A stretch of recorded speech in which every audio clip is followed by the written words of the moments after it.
کیا وجہ ہے کہ ہم عید میلاد النبی نہیں مناتے لیکن یوم پاکستان مناتے ہیں، آزادی پاکستان کا دن مناتے ہیں؟ تو میں اس کی وضاحت کرنا چاہتا ہوں کہ اس میں کوئی شک و شبہ نہیں ہے کہ اس کائنات کی تاریخ میں سب سے بڑا عظیم دن وہ تھا جس میں اللہ تبارک و تعالی نے اس کائنات کی ہدایت کے لیے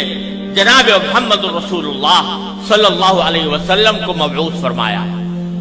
اس سے زیادہ عظیم دن انسانی تاریخ میں کوئی اور نہیں جس میں آپ تشریف لائے، لیکن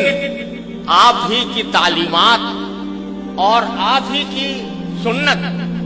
اور آپ کے جانثار صحابہ کرام کی سنت یہ ہے کہ انہوں نے کبھی نبی کریم صلی اللہ علیہ وسلم کا دن نہیں منایا، اور اس لیے نہیں منایا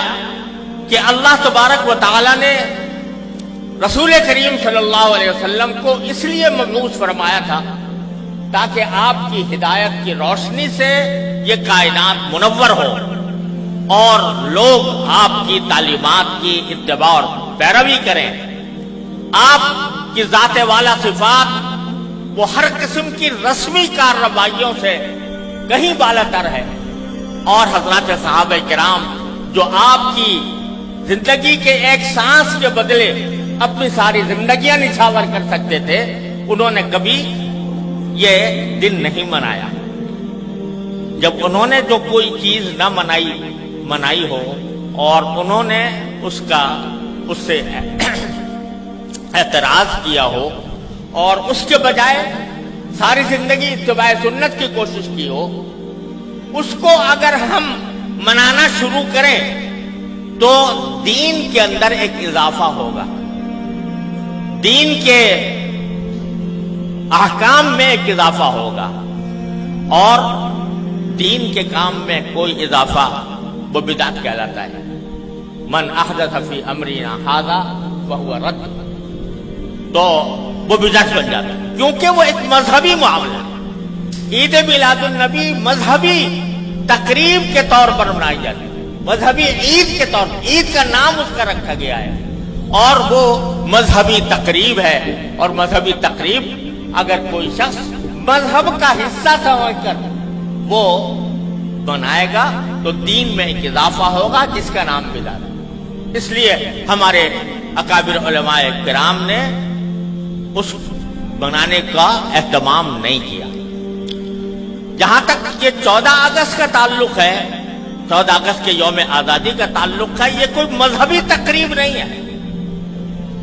یہ کوئی دینی اجتماع نہیں ہے، یہ دینی تقریب نہیں ہے، بلکہ یہ ملکی تقریب ہے، اور ملک کی آزادی کے طور پر، اس کے ایک نشان کے طور پر اس کو منایا جاتا ہے۔ کوئی شخص بھی جو اس کو منانے والا ہے وہ اس کو دین کا حصہ سمجھ کر نہیں مناتا، اس کو مذہب کا جز سمجھ کر نہیں مناتا، بلکہ ایک ملکی تقریب ہے۔ ایک ملک کا اللہ تبارک و تعالیٰ نے ایک ملک ہمیں عطا فرمایا، اور ایسا ملک عطا فرمایا جس کی تفصیل مولانا عزیز الرحمان صاحب نے بیان کی ہے، تو وہ ہم ایک ملک کی تقریب کے طور پر بناتے ہیں۔ بدعت اس وقت بنتی ہے کوئی چیز جو شریعت میں نہ ہو اور شریعت کا حصہ اس کو بنا دیا جائے، لیکن یہ کوئی شریعت کا حصہ نہیں، یہ کوئی دین کا کوئی دینی تقریب نہیں، دینی عید نہیں، دینی مذہب نہیں، دین کا کوئی مذہبی حصہ نہیں، لہذا یہ ایک ملکی تقریب ہے۔ اور یہ ایسا ہے جیسے کہ اگر کوئی شخص اپنے گھر کے اندر کسی اپنے گھر کی تعمیر ہوئی اور اس تعمیر کے اوپر کوئی اجتماع کرے، کوئی دعوت کرے، تو یہ کوئی مذہب کی تقریب نہیں ہے، کوئی دین کی تقریب نہیں ہے۔ اسی طریقے سے ہم یوم آزادی پاکستان کا اس لیے مناتے ہیں کہ اللہ تبارک و تعالیٰ نے اپنے فضل و کرم سے یہ نعمت ہمیں عطا فرمائی تھی، اور ملکی تقریب کے طور پر اس کو منایا جاتا ہے۔